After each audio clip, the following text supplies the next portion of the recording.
Good evening, everybody. I am delighted this evening to welcome our IOP fellow, Alfredo Cochado, and his friends and subjects of his new book for a discussion about, as he likes to say, 4 friends, 2 countries, and 1 journey, an exploration of where they, as Mexican-American immigrants, fit in America. Alfredo has been with us for a month now and has made a strong impression on the IOP and I think on the entire campus, if not the city. So we have been really enjoyed having you here. It's sad to see you go, but you're going out with a flourish. So before our panel is formally introduced, I just have a few announcements. Next week, we have our final 2 events. On Wednesday, May 31st, the IOP's student-led event committee, International Policy Program, is hosting the New York Times East Africa Bureau Chief Jeffrey Gettleman, who will talk about his experiences reporting in the Horn of Africa through years of famine and conflict. That'll be at the Seminary Co-op. And our final program of the year on Friday, June 2nd, will be a conversation between David Axelrod and Republican Senator Tom Cotton at the Max Palevsky Cinema. I believe that's at noon on Friday. You can find out more about our events at our website, politics.uchicago.edu. After the conversation, we will open up the floor to questions from the audience. Please raise your hand, and someone will bring a microphone to you. As usual, we'll give priority to for the first 3 questions to students. And please keep your questions as questions. They should end in a question mark. Please silence your phones. The restrooms are on the lower floor. And without much further ado, to formally introduce our speakers is Michelle Shim. Michelle is a first year in the college, majoring in economics and English. This year, she was a Fellows Ambassador to Bruce Reed in the fall, and she is the team leader for Alfredo this quarter. She's been incredible. Our Fellows Ambassadors support the on-campus experience for our fellows each quarter, and they also, I think, have a good time as well. So please join me in welcoming Michelle to the podium.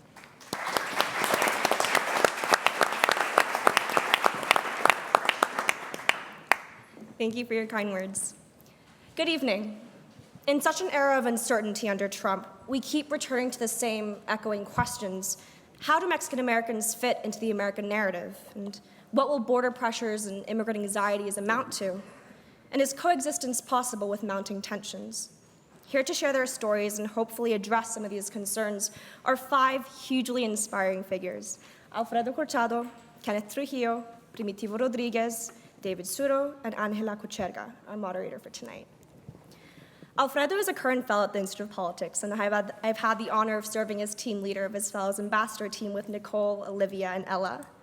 And words cannot express the amazing experiences we've had with him in just 1 very short month, and we really hope he's enjoyed his time here as well. Alfredo is an award-winning journalist covering border tensions, immigration, drug wars, and Mexico's democratic challenges. He is currently the Mexico City Bureau Chief of the Dallas Morning News and Director of the Borderlands Program at the Walter Cronkite School of Journalism. Alfredo is also the author of Midnight in Mexico and is working on his 2nd book, Shadows at Dawn. Kenneth Trujillo, on the left, is one of the top lawyers in the country. He has served as city solicitor of Philadelphia, as well as assistant U.S. attorney, and was a 2014 candidate for mayor in Philadelphia as well. Kenneth was also the former secretary, treasurer, and first vice chair of the National Council of La Raza, the largest Hispanic civil rights and advocacy organization in the U.S., and was the former chair of the board of directors of Congreso de Latinos Unidos. Primitivo Rodriguez is a human rights activist who, before returning to Mexico, was a community and political organizer in Chicago and Philadelphia. Primitivo has worked tirelessly to form binational organizations that protect the civil rights of Mexicans on both sides of the border, and is a firm believer in giving Mexican Americans in the U.S. the right to participate in Mexican elections. He is also, according to Alfredo, an excellent dancer. David Suro is an expert in Mexican cuisine and spirits and is the owner of Los Catrines in Philadelphia, one of the finest Mexican restaurants that the U.S. has to offer. David even has his own premium small batch tequila brand, Siembra Spirits, and recently established the Siembra Azul Foundation, a nonprofit that provides medical and educational assistance to Mexican migrant workers. David has also served as a founding member of Philadelphia's Mexican Cultural Center. And last but definitely not least, Angela Cocherga is a director of the Borderlands Bureau of Cronkite News at Arizona PBS and is a professor at the Cronkite School of Journalism. She has covered the southwest border and interior of Mexico for more than 25 years, reporting on drug violence, arms trafficking, and immigration, as well as the economic, political, and cultural influences of Latinos in the US.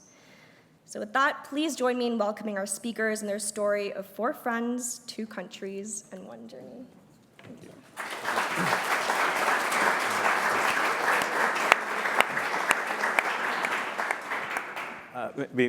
Before we start the program, I just want to thank the IOP. It's been an incredible experience, and I mean that sincerely. I came here, I wasn't really sure how much.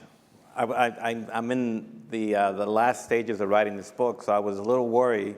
But once I got here, I just basically threw myself into the program, the students, and I walk away with incredible experiences that maybe we can talk about later, and how meeting people like Michelle and Ella and our future politician here, Olivia, Nicole, has inspired me and given me much hope for the future. And they came up with the line in taking back their country and making America really great again. So thank you for that. Alicia, Stephen, and many of the people from IOP, Ashley, Christine, everyone who's made this possible. I see this tonight as sort of a let's test this thing out. You're the focus group.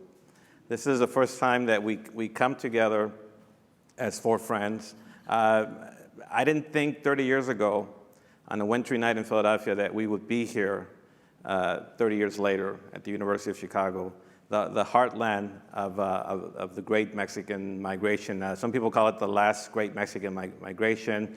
Emilio, thank you for putting some warning here that we should put a pause on it and not call it the last great Mexican migration.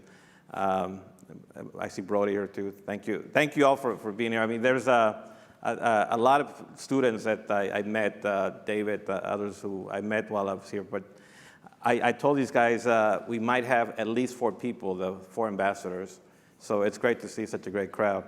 I'd like to maybe kick it off by giving you a sneak peek into the book, and this is we'll get into how we met later, but this is kind of a portion of chapter 4 that kind of puts the book in context. Ken spoke Spanish, far from perfect, but we admire his effort. Mine wasn't great either, so I felt comfortable with him. At times he sounded Puerto Rican, and I initially thought he was from the island. I later discovered he wasn't even from Mexico at all, but had been born and raised in New Mexico. David strolled over again and introduced himself to Ken. He poured him a drink too, happy that he had now met 3 other homesick souls. I should put this in context. We met on the same night in Philadelphia in February of 1987. At our insistence, he poured one for himself too. With our shot glasses full, we looked at each other and tried to size one another. We quickly adopted an old-world tradition that's become our own, looking into each other's eyes when saying cheers, salud. In that brief moment, we sensed a common heartbreak.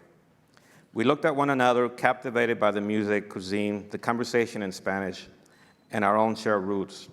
We began to discover something about ourselves, thousands of miles away from the southern border. Whatever the case, the 4 of us had nowhere else to go that night. It was late, almost midnight, and the tables were mostly clear of guests. Pour after pour, the tequila bottle became lighter, and we became louder, as we began to pick apart every aspect of the changes sweeping the country. At times, as we dug deeper into the currents reshaping America, we felt left out of the larger transformation underway. Looking back, and with the exception of Ken, we were the sons of a failed revolution in Mexico. living in the city of Philadelphia that embodied the best of a revolution, where the nation's founders drew up a constitution that would be the envy of the world for centuries over. We were testing the tolerance of a city built in 1691 by William Penn, an aristocrat turned rebel-rouser who saw in his new land holdings a haven for refugees fleeing religious persecution and immigrants looking to reinvent themselves. David spoke of his passion for food and ways to seduce Americans with Mexican culinary, culture, and spirits. Quiet power, a term I would later learn. Ken talked about judicial justice, a vision for a more equal and inclusive country. Primo only hinted at what he was up to, secretly organizing workers on both sides of the border and devising efforts to empower Mexicans in the United States. I just wanted to go home, find a way back to the border or to the Mexico of my childhood, hopefully as a foreign correspondent for a big US newspaper. But the competition was stiff, all seemed like a pipe dream. Many years later, as I look back on that evening, something else was forged that would withstand the passage of time, distance, survive our complexities, arguments, differences, as if we were destined to come together that night and in that moment. Four strangers bound for the unknown, unhinged from our old comfort zones, embarking on a chaotic journey, new immigrants, most of us, three from prominent immigrant sending states in Mexico, Jalisco, Michoacán, and Durango. Ken, the New Mexican, was well on his way into the mainstream of American, looking for his Mexican roots along the way. That night, we began a conversation that has lasted nearly 30 years, turning on a fundamental and deeply personal question. How do we, David, Primo, and I, learn to coexist as Americans without losing our identity as Mexicans? In Philadelphia, I was strikingly aware of my identity. I was not just a reporter the way I was in El Paso. I was a Mexican transplant, fearful that a new society would wash away everything left of who I was. I also wonder if Americans were also fearful that the newcomers were invading their cultural space, identity, history. How much of this battle was inevitable, and how much of this was just in our heads? Outside, the quiet night slept. Trucks plowed piles of snow, clearing Locust Street between Broad and Rittenhouse Square, exposing all that was left on a wintry darkness, four strangers searching for the shadows at dawn.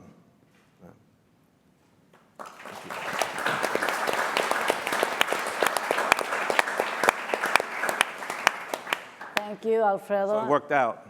This is a focus group. Worked out great. Thank you, Alfredo. And thank all of you for being here this evening. It was really a rare treat to hear an excerpt from the book that is in the works right now. He's in the throes of finishing it.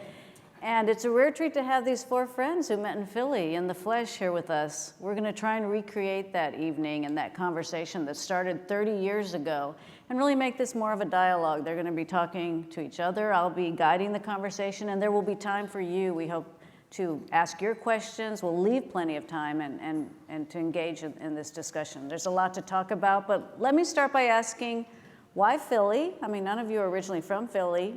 Why did you meet there, and what did you think of each other when you came together that wintry night? Whoever wants to start. You should start. Ken Trujillo. Well, for me, it was easy. I went to Philadelphia to go to law school, and the reason, though, that we met in 1987, I graduated law school in 1986, and originally planned to go either back to New Mexico or Colorado, but decided I would stay in Philadelphia for a couple of years because I wanted to have an East Coast experience at a big law firm, and so that's why I stayed. I expected that by 1988, 89, I'd be back in Denver or Albuquerque, but 1987, I met these guys, and later got my wife to come from Albuquerque to Philadelphia, and I'm still in Philadelphia. What you think of us? Well, look, we're talking about a 30-year conversation. Before the night's over, you're going to realize why that conversation has taken 30 years. It's because we won't stop talking, right? We've had, and this conversation, this friendship, I think has been really, it's special. By the way, I also happen to think that if you think about, you leave here tonight and you go and meet up and with a couple of friends or 2 or 3 friends, and your life over the next 30 or 40 years involves the same pathways that we've had, you consider yourself to have a blessed life. So I consider myself lucky. That's what I think about it. David, why tequilas? Yeah. Well, probably I was living in Cancun. I'm from Guadalajara originally, but I migrate within the borders of Mexico to Cancun. And I was very lucky to find a job in the restaurant industry. And I totally fell in love of the restaurant industry. And I worked for a very successful group of restaurants. And so it was definitely not the weather what it brought me to Philadelphia from Cancun. It was my wife is from Philadelphia. From my first marriage, and we were expecting our older son, David Jr., and we decided to move to Philadelphia just during the pregnancy, but with all the intentions to go back to Cancun, where I have a very decent job. But being in Philadelphia, I started to work during those 6-7 months that we were planning to stay. I decided to start to work in a restaurant. I want to see a different perspective and operation of a restaurant in the United States.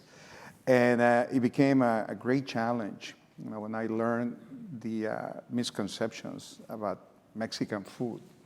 And I find a niche for the ideas that they were growing every day. And we present a business plan to a small group of a community group that it was helping minorities. I had no idea what a minority was. I was taller than most of them. I said, why are they called minority? But I was very lucky to come across this group of people that guide me on how to start my own business. And we opened a restaurant, and after a year, and then, one lucky day, these guys walking into the restaurant, and it was a very interesting moment because just crossing few words, it was an immediate click between the 4 of us. It was not easy to find people in Philadelphia to share the same vision and the same culture. So since then, I really mean this, I don't think that I would made it where I am without the guidance of these guys. They were fundamental for me to understand what would be, the journey that I was starting back in 1987. So what I think about these guys, well, they are my mentors in many, many ways. Yeah. Imo? You were in Chicago before you went to Philadelphia, correct? Yeah, I used to live here in Chicago. By the way, you'll be hearing that I do not have at all an accent when speaking English. And that's because I had 2 great, outstanding teachers of English, Henry Kissinger and Arnold Schwarzenegger. That's why I said there is no accent. I have no accent whatsoever. I moved from Chicago to Philadelphia. You were a student here. I was a student here at the University of Chicago. I came to university in 1977 and left the university 5 years later. Worked in Chicago with the American Friends Service Committee, where Raul, my very good friend, who's here, was also working. And I went to Philadelphia because somebody told me that it was only 2-hour ride from Washington and an hour and a half ride from New York. So I said, well, that's a pretty good place, 2 hours to Washington, and an hour and a half to New York. The American Friends Service Committee, the Quakers, you might have heard about them, have their main office in Philadelphia. Philadelphia, Brotherly Love, founded Philadelphia and Pennsylvania by William Penn. Quakers keep the very spirit of nonviolence, peaceful behavior all the time. That's why I'm also very peaceful, as Alfredo and David and Trujillo know about it. When I met Alfredo at an Indian restaurant, later on we went to Tequilas, where I met David and Trujillo. Well, we'll be saying some things about each other. I sort of like them. And I said, well, perhaps later on with more tequila, things will be better. So to begin with, that's why I moved to Philadelphia to work for the American Friends Service Committee. I came to Philadelphia in '87, and I remember calling. I was desperate because I didn't really want to go to Philly. I had an offer to go to the New York Times, and my editor kept telling me, I think Philadelphia is a better fit. It's a bureau, it's smaller, they'll pay more attention to you, they'll help you develop, they'll help you grow, et cetera. But I was really desperate. I was scared. Most of my family had, our migration route was Durango, El Paso, and California. And so going to the East Coast was sort of like, like going into a different planet. But I called this friend of mine. I said, I'm going to Philadelphia. Do you know anyone who speaks Spanish in Philly? And he said, there's a guy who's a Jesuit-trained human rights activist. His name is Primitivo Rodriguez. You should look him up. And I thought, when I met Primo, I thought, communist, socialist. But we started meeting on Saturdays at an Indian restaurant in Philadelphia, right near the University of Pennsylvania. I think after 3 meetings, we thought we have to try something different. And we went to an Indian restaurant because of the spicy food. Right. We still haven't met David in order to get real hot Mexican chili, salsa. But the Indian food was pretty... The Indian food was pretty good. It was pretty spicy. But he says, I read that there's a Mexican restaurant in Philly called Tequilas. And I go, well, with a name like that, Tequilas is probably part of a chain, maybe Chi-Chi's franchise or something. But I thought, what do we have to lose? So we ended up taking off that afternoon to Tequilas on Locust Street in downtown. And we walked in, and the first thing that struck me was the music that was playing. It was Mecano. And there was some music, again, Miguel Bosé, etc. So I thought, well, this is not that these guys are Mexicans, Miguel Bosé, Mexicano, but it felt like authentic, felt like, it was genuine. And then I looked at this guy, David was behind the bar, and I'm thinking, this guy's trying to look Mexican. He's probably Italian. He had shaggy long hair, mustache, And I kept thinking, and so Primo and I were taking delight in just poking at this, It's the way se cree mexicano, he thinks he's Mexican, blah, blah, he's Italian. And then the food came out, and it really tasted like home. Tasted like real Mexican food. It wasn't Tex-Mex. And at one point I said, we got to meet the owner. We have to find out. We cussed a lot because I was also a little pissed that he had Che Guevara, he had Pancho Villa, Galeano, ¿quién más? Zapata, Fidel Castro. He had a whole shrine. And I thought, El esqueleto. And I'm covering, stories for the Wall Street Journal, and I become really cynical, thinking another capitalist pig taking advantage of our culture, I really want to meet the owner here. And David comes up, he says in Spanish, jóvenes, un placer tenerlos aquí, blah, blah, blah. Me llamo David Suro. I'm like, holy shit. And that's how we met. So we met that night, and it was interesting that after dinner, Primo and I were about to leave, and David, like a goalie, went for the door and just stopped us and said, please have a tequila. Please stay for a round. I mean, what we're going, it's a weekend. What we're going to do in Philadelphia on a February night, and he said, it's on me. So we ended up staying. Ken was, this is amnesty time. You were doing with the... There was a drive and a bill in the Pennsylvania legislature to make English the official language of Pennsylvania.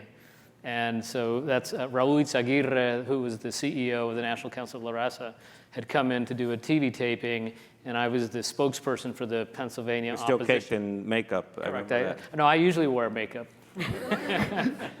But that's how we met. That's why we ended up in Philadelphia. As I said earlier, I thought Ken was a Puerto Rican. I thought he was probably a Puerto Rican activist. I thought David was Italian. I thought Primo was a communist from Mexico City, one out of running three. away. And we started this conversation. When Alfredo thought Ken was from Puerto Rico, he sort of started dancing salsa. Trujillo got up and started dancing jarabe tapatio. So the only authentic guy who could dance jarabe tapatio was David. That's not From true. Guadalajara. Not even with the 2 bottles of tequila I can dance. Bottle of tequila. Well, the book looks at these key eras of your friendship, the 80s, the 90s, post 9/11 to the present. So the 80s were critical. You've mentioned amnesty, IRCA, but explain to people what was happening then, both politically but professionally. For all of you were building your careers, building your lives, and your work was, your cause, as Primo, was taking shape. So who wants to jump in and kind of talk about why were the 80s so transformative? Well, I think, and Michelle teed this off earlier really well, but I think 1986 was when the last comprehensive immigration bill was passed, the Immigration Reform and Control Act of 1986, which allowed for, and that was also the bill in which folks started talking about legalization as amnesty. And so there was it was huge because it happened under who? President Reagan was the president when that passed. It was interesting, we all had different perspectives of this. As Alfredo said, we're all immigrants. I'm not a recent immigrant. My family's been in northern New Mexico since the 1600s. So in the late 1848, 49, we became accidental immigrants by the border being changed on us. But so immigration was not a huge issue for me personally, except that my favorite law school class was immigration law. And so I had an interest in immigration law when I first started practicing and did a little bit of that. But it was a huge issue especially for Mexican-Americans. And that's when, that was really a central point of many of our conversations. And 3.1 million people were legalized in that era. For us, unfortunately, we don't have enough Mexican community in Philadelphia. I wish that happened a few years after, because our team just started to get together. Most of my coworkers were U.S. Citizens. Only few people were able to benefit from that amnesty. And that's actually, I think, an interesting point is Philadelphia today is about 14% Hispanic, the city of Philadelphia. Back then, in the 1980s, it was less than 5%. I remember looking at they used to have phone books back then, and I remember I was the only Trujillo in the phone book when I first got telephone service. I never looked at the phone book. I didn't want to depress myself. And I was the only Rodriguez on that time. Now it's like you have a special phone book for the Rodriguez, Garcias, and all that. So. No, but my thing was, at the time, was covering immigration. I mean, the explosion nationwide was incredible. It was no longer just again, the Southwest, but it was people from the Southwest leaving for the East Coast. Obviously, the Midwest had already been populated, but there were a lot of new communities that were coming up. And so part of my job was following the great migration that was headed everywhere. And I think one of the mistakes that the four of us made, or at least the three of us made, was thinking that we were the only Mexicans in the area. We later find out that there was a whole big Mexican population in Kennett Square, the mushroom capital of the world. Many people from Guanajuato, many people from Michoacan. A woman who played a very key role in trying to get the right tequila for David, a taster, was a nun who was living in Philadelphia for 60-something years.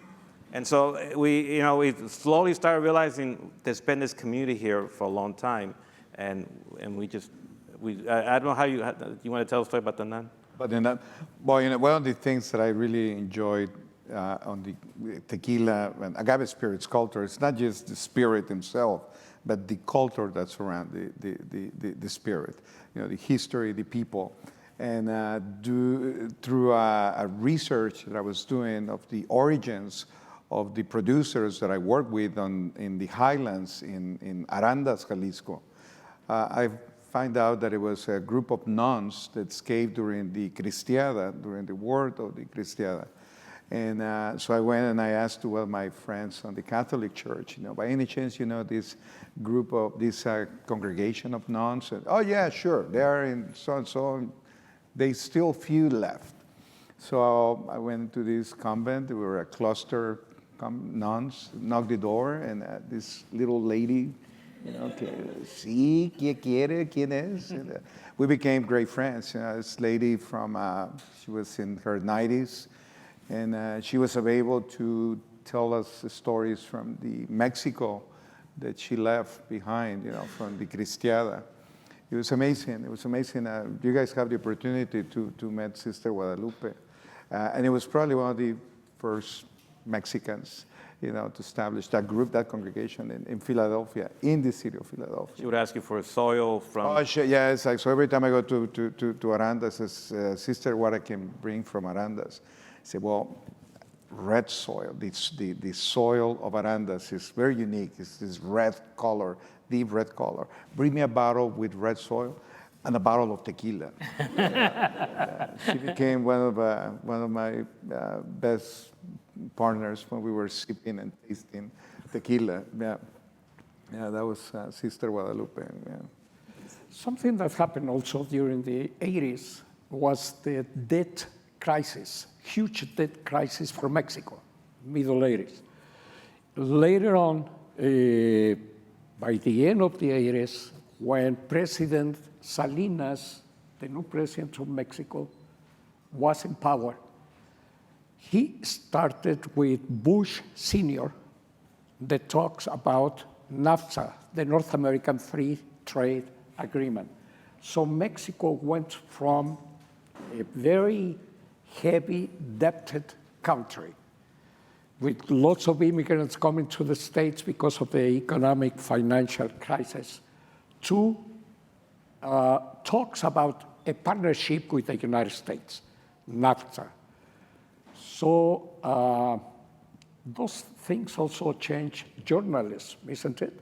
And Mexico was already known for a drug producing and mostly a drug sort of way, road to drugs to come to the United States. Right. What was about journalism? Weren't you covering those issues? That's when you went back. You went to Mexico, the binational years. Yeah, I think in the 90s, I think we all became a little binational, if you will. I achieved my dream of going. I've really becoming a correspondent for a newspaper, a big newspaper, the Dallas Morning News. And Primo had just left. I think you had left 4 or 5 months earlier, and you were working on democratic issues in Mexico. Ken, you ended up becoming an international lawyer, and David obviously was looking. I was still getting people fat and drunk. I just have to. This was a very interesting part of the of NAFTA and Philadelphia. I remember Primo used to arrive to the restaurant after work around 8:30, 9 o'clock. You know, and he used to ask me for the cordless phone. And I'd walk into a corner of the restaurant and take the little antenna of the phone and talk to. It's disclassified information now, you know, that's too long. But I remember conversations with the high-level Mexican members of the Mexican government talking about NAFTA. A couple times the conversations we had that evening, next day there was on the front page of the New York Times, you know, the conversation that this guy was having with politicians in both sides of the border. Yeah, that was. Well, I was able to talk high-level politicians after 3-4 shots of tequila. You can have tequila, and you can call anybody. You can call Trump at the White House. So that's why I did it. Well, Mexico has figured prominently in a lot of your conversations over the years. And Primo, you decided to go back. Talk about why you went back. And you also fought for the vote abroad for Mexicans living in the U.S. And that kind of created a clash with Latino advocates in this country. Explain a little bit about that. I was in my sabbatical in 1994. I went to Mexico for a sabbatical. But at the beginning of 1994, as you remember, the Zapatista, the National Ejército Zapatista de Liberación Nacional, National Liberation Zapatista Army, came out. And that was something really huge for Mexico, and I believe also for many people in the States and other parts of the world, but certainly for Mexico. 3 months later, the PRI candidate for the presidency of Mexico, the PRI, the ruling party, the ancient ruling party of Mexico, well, its presidential candidate was killed. 7-8 months later, the general secretary of that party was also killed. And by the time the new president, Ernesto Zedillo, took over in December of 1994, the economy had a huge, tremendous collapse. It was called the tequila, or everybody in the world was afraid of the tequila effect. After seeing all that, I said, well, it is time for me to go back to Mexico. Mexico was about to sink, and I didn't want it to be enjoying good life, tequila, mezcal, good food at tequilas, enjoying these wonderful friends. I said, I need to be in Mexico, not to do anything special, but simply to be there, because I know Mexico was in sort of a deep crisis, but also with lots of potential for change. And I started working following Raul's steps for the rights of Mexicans abroad to vote. We needed every Mexican to think of Mexico, Mexicans in Mexico and Mexicans in other countries, mostly in the States, to get involved in politics. We needed new minds, new people, new way to look at democracy, a new path to change Mexico. That's why I got involved in the right of Mexicans to vote, even if they were living outside Mexico. It was not easy, but we did it. Thanks to Raul, who's here. He used to be the father of the Mexican vote abroad. Now he's a grandfather. Both good roles. I'm gonna ask a few more questions. Can I ask a follow-up to Primo? I mean, I'm curious, looking today with Trump in office, was it a mistake to focus so much on helping Mexicans in the United States to vote in Mexican elections? I mean, shouldn't they have been registering to vote, participating in the U.S. elections? Devil's advocate. That was an argument we really consider. Why don't you tell Mexicans in the States to get citizenship and then to vote.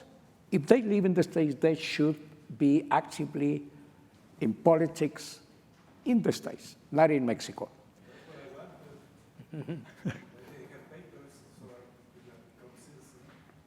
Right. But also something that we saw with time was that once people get involved in politics, once people feel what voting is, once people feel a little bit of power as citizen, as a community, they really like it. So we thought if some people, if Mexican people are able to vote in Mexico, they will be able to get engaged in US politics, and the other way around. If they already involved in US politics, they'll be really happy to get involved in Mexican politics.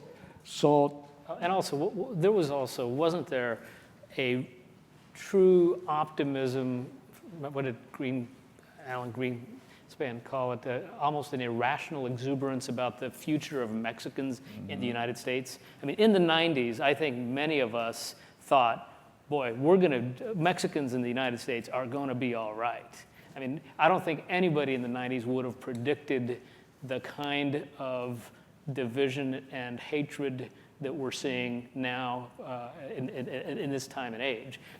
I think most of us were. I was extraordinarily optimistic.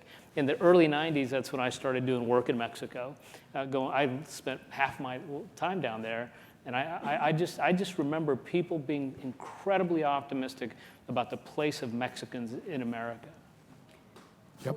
Leading into what Primo was talking about, you've been heavily involved in getting out the Latino vote and looking back at this last election. I mean, what are your thoughts? Well, What happened?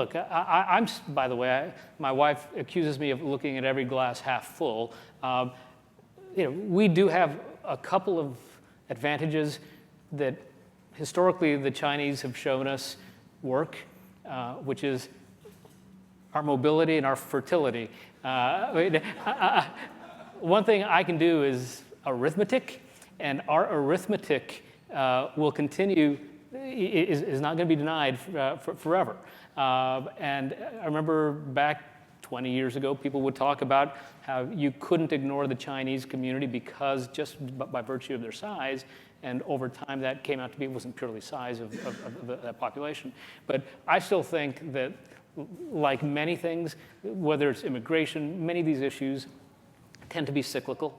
Yeah, economics tends to be cyclical.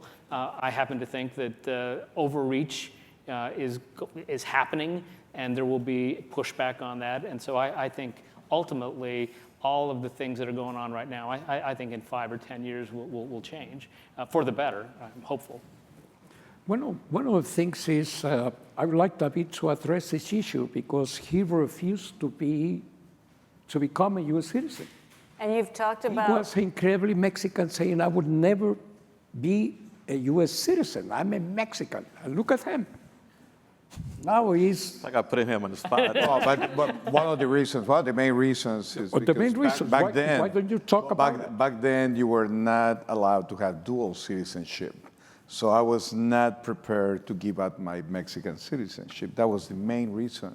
When that became not an issue, immediately I applied for my American citizenship. But that was the case of many friends, and still I have many friends living for decades in the United States. They still don't want to become American citizenship. But let me ask you, David, you also, like many immigrants, have talked about going back to Mexico, and you really are seriously thinking about it. A lot of people talk about it, it never happens. Why, and will it happen? Well, the older I get, the more frequently I ask that question. I really want to go back, because something very interesting happened to me. I spend more years in the United States than Mexico now, but I miss home every day. I wake up and I miss the tortillas from Guadalajara and the tortas and the friends But when I go to Guadalajara or Mexico and I spend time there, 5, 10 days later, I start to miss Philadelphia. So, it's a very awkward situation, but at the same time, it's beautiful. I really feel very lucky to have two homes, culturally and physically, and business-wise. Also, my business now allows me to continue to go back and forth. So I have enough things to do there and here. So it's a very interesting situation where you are in a situation like I am. But I still don't know where is the more comfort zone that I have. I feel very good in both sides. Yeah. With my kids, it's another story. They are more, they are Americans. They like to go there, but they not feel connected culturally like I do. Yeah. So one foot on each side of the border, and that's how you've lived your life, Alfredo, and you'll be going back to reporting in Mexico after the book. With the recent killing, Javier Valdez, a very high-profile journalist in Mexico. What does that mean? You used to think if you had a U.S. passport, somehow that would offer you some sort of protection, that you wouldn't be a target because it would be too much trouble if you killed a U.S. journalist. But now what? I thought we were going to leave this for the tequila section. We're going to end on a high note, but let's talk about that, and then I'm going to ask Ken something to end, and then we'll get to your questions right after that. I still think that as an American journalist, there's much more protection than our Mexican colleagues. Javier Valdez Cárdenas was probably the most high-profile journalist covering drug trafficking today, and it's staggering. It's stunning. And I think it woke a lot of people up on both sides of the border, thinking that if you were high profile, recognized from both sides of the border, you would have some kind of protection. It does make me feel more vulnerable as a Mexican-American journalist, but I still think that my situation pales in comparison to what Javier faced. These are colleagues in Mexico. More than 100 have been killed since 2000. This year alone. This year alone, since March, 6, 7 have been killed. And so this is a very, very troubling time to be a journalist in Mexico. This week, 186 foreign correspondents sent a letter to President Peña Nieto asking for answers. And to my surprise, maybe I shouldn't be surprised, but the Mexican government actually answered the request. And it's great to see that, but you also think of so many colleagues in Mexico who really, whose death remains unsolved and who have no answers. We've talked about kind of the past and how we've gotten to this point, but looking ahead, and maybe this is a good place to end, Ken, the future. Talk to me about your daughter. She's great heritage, but also really embodies what the U.S. is about today. Well, yes, and thanks. And so I do know this girl who was born in Philadelphia at the second oldest hospital in the United States. She grew up on a beautiful street, Delancey Street in historic Philadelphia. She went to a Jewish day school, a Presbyterian preschool, an Episcopalian lower and middle school, and a Catholic upper school. She's a captain of her golf team and has been playing golf in the oldest country club in America. Most people wouldn't think that that's a Mexican-American girl, but that's my daughter. Her parents were born in poverty. I was the first one in my family to go to college. Most of the immediate family members my wife and I have from New Mexico are still living on the edge of poverty. And so, I've been fortunate because of education to have some really amazing opportunities. In many ways, though, for me, it's easier than for my daughter because nobody expected anything out of me. My daughter, on the other hand, has lots of expectations because she's now had lots of privilege that many of us haven't had. But she's also extremely connected to her roots and works very closely with, in fact, she's starting a golf program at a very low-income Latino-serving school in north central Philadelphia, and has been working very closely with them. So she's very connected. So I'm very again, I'm the half-glass full guy, but when I see my daughter, when I see some of the students here, I think that's part of what feeds my optimism for the future of, and as, by the way, the college search process, she's a junior in high school, I have started to, when you start looking at the statistics of what Latino kids have been doing over the last decade, it's extraordinary. The places that they're in school all over the country, schools like this school, I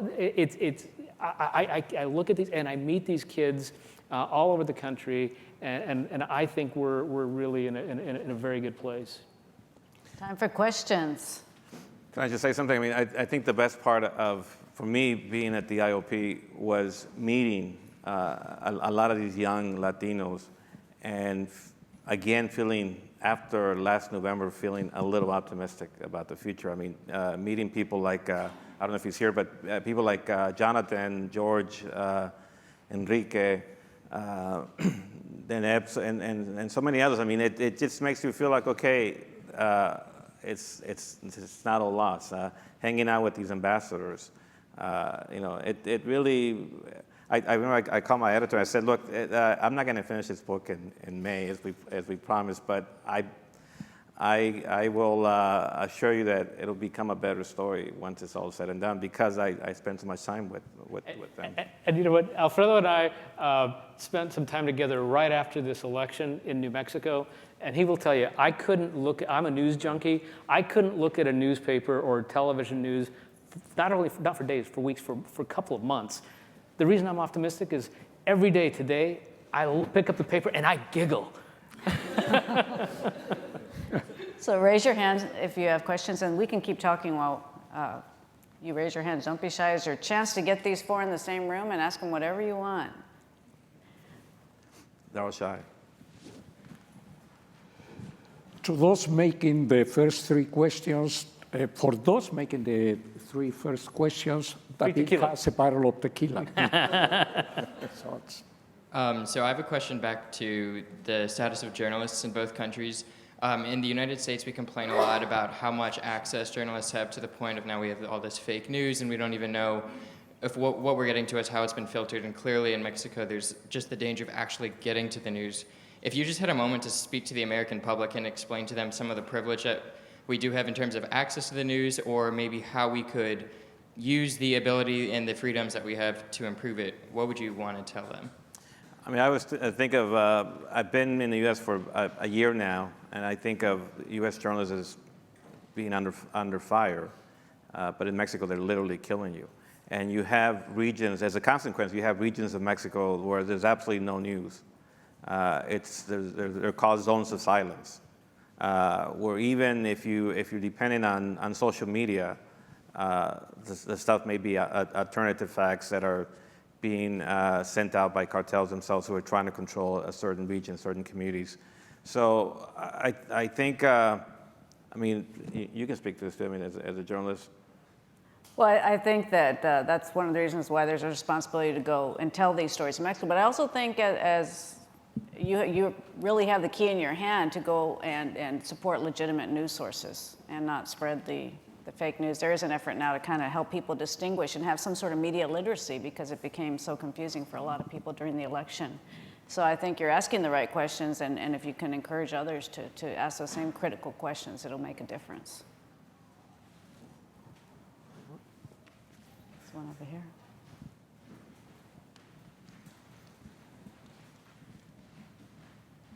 Hi. My parents were Mexican immigrants, and something that I think I found very, something that made me optimistic is kind of the strong sense of community that I see with a lot of like Mexican immigrants in this country, especially around like when people experience hardship, for example, maybe like deportations. I've seen like a lot of Mexican communities come together and support one another in instances like that. And I was wondering if you could maybe speak from, I mean, this is an excellent example of kind of like the Mexican-American community and mutual support, but maybe speaking a little bit more about how larger Mexican community and like support within the community can kind of continue to shape that Mexican-American fabric, maybe even in like looking forward into more like the political arena in like 2018 and forward. Ken? First, I do think that not only the Mexican-American experience, but I think a lot of it is an immigrant experience, but especially shown, I think, among Mexican-Americans. Look, one of the biggest problems that I see in Philadelphia is the breakdown of the family. And so the absence of family units and the absence of responsibility to family, to neighbors, is part of what I see over and over as feeding the sense that life doesn't matter. But when you look at the Mexican experience in America, even after a first generation, you look at a second generation, a third generation, you see families that continue to be cohesive. I happen to think that the Mexican family is one of the greatest resources for America, for precisely that reason. And it's no mistake, no accident that the number of Medal of Honor winners that we have, the patriotism that Latinos have. The National Council of La Raza had research done that showed empirically that the hardest working workers in America are who? Mexicans. And so you look at what we have and what we start with in America, and it's usually not very much. And then within a generation, I mean, you see extraordinary success. You see a lot of pain as well.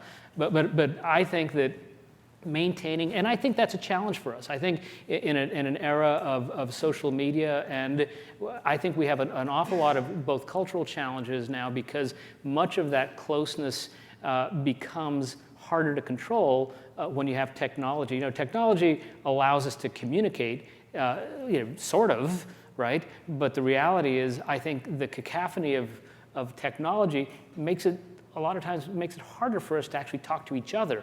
We may post a lot of stuff on social media, but that doesn't necessarily create the experience of you getting to know somebody right next to you. I happen to think that we need to continue now to look for experiences. We don't have what the Israelis have, which is that everybody has to serve in the armed services there, right? That creates a bond, a closeness, and independence that we don't have in the United States as much anymore because the military has, in many ways, in many places, become a class system. So I think we need to find ways to ensure that this kind of closeness that Latino, Mexican-American in particular families have, that we can translate that and have that across other parts of our country. I think one of the things that we need to do, whether we're Mexican or not, whatever we are, we've seen the dangers in this last election of what happens when poor or lower middle class whites feel and are being shut out and feel that they're not participating. And so I think we as immigrants, we as people who've been fortunate to have some very good things happen to us, I think we need to reach out, even though some of these hands may be wanting to bite us. Anyone else? Question. There's some over there.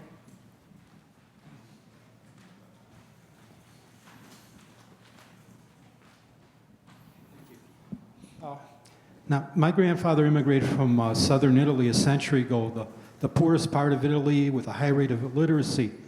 And the newspapers that era characterized South Italians as being shiftless and disease-ridden, the same thing that's being recycled now.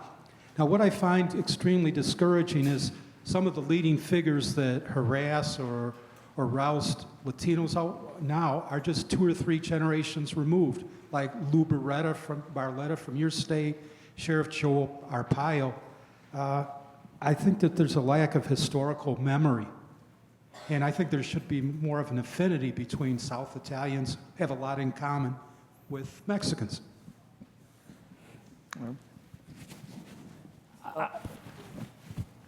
I can comment on that. My wife, my first wife is Southern Italian, and I saw the family, how, I always hear the stories over dinner, how they struggle, how they migrate, how they suffer to adapt to the American society. And it's just like a deja vu, it has so many similitudes with the Mexican community, what we live in right now. But going back to what our community's been doing, as the Italians did to the Philadelphia area in the early 1900s. Right now, for example, Philadelphia is one of the most respected culinary cities in the country. Just a couple of weeks ago, the James Beard Foundation named the best of the best on the restaurant industry, and Philadelphia pretty much took half of the reward. And the most influential chefs in the city, they publicly recognized that it was impossible, it will be impossible for a restaurant industry to generate billions of dollars to survive without the labor of the Mexican community. That happens to arrive in the 1990s when this restaurant renaissance happened in Philadelphia. So if the early 1900s, the Italians arriving in the city and providing their incredible labor force to develop one of the most dynamic cities in those years.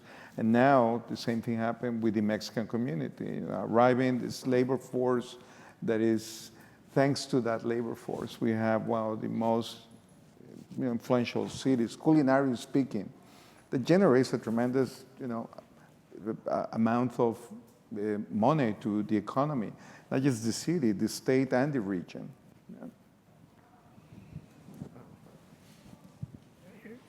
Some more questions here. So you talked earlier about, different ways to quantify being an American, like becoming an American citizen and all of that, but that's kind of like a certification, I feel like. What does it really mean emotionally to be an American to you? And also, is that something that's static, like once you feel like you're an American, that remains, that you feeling that way, or is it, does it kind of ebb and flow? And why? I feel very comfortable now.